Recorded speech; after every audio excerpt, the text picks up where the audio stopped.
Rick Ross has revealed he mows his own lawn because it saves him $1 million a year. Back in 2014, he bought his $5.8 million house from former world heavyweight boxing champion Evander Hollyfield.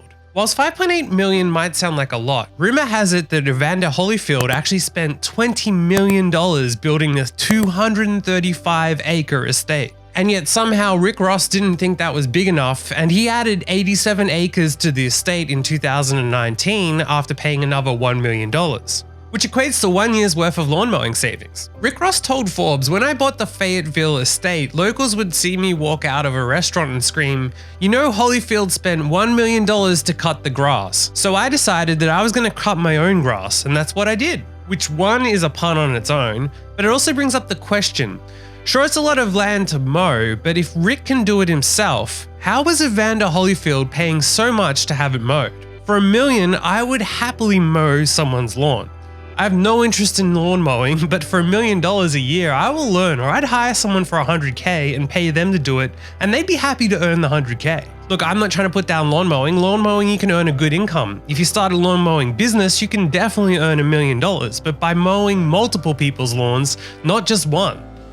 Given how much Evander spent on the estate and what he sold it for, as well as how much he was spending on lawn mowing, it's no surprise that he reportedly went broke. Rick Ross, on the other hand, appears to be true to his music and his hustling.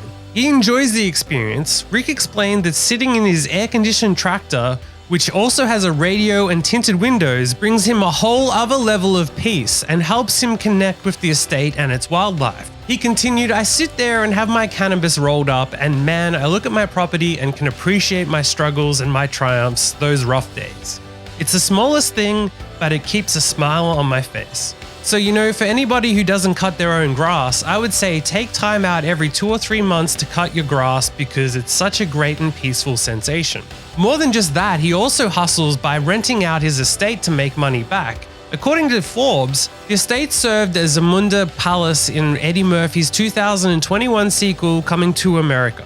Ever the businessman, Ross says he secured more than $2.5 million to let producers use the estate as one of several locations. Whatever you think of Rick Ross, he seems to have genuinely hustled this house into a better situation than what Evander Holyfield did.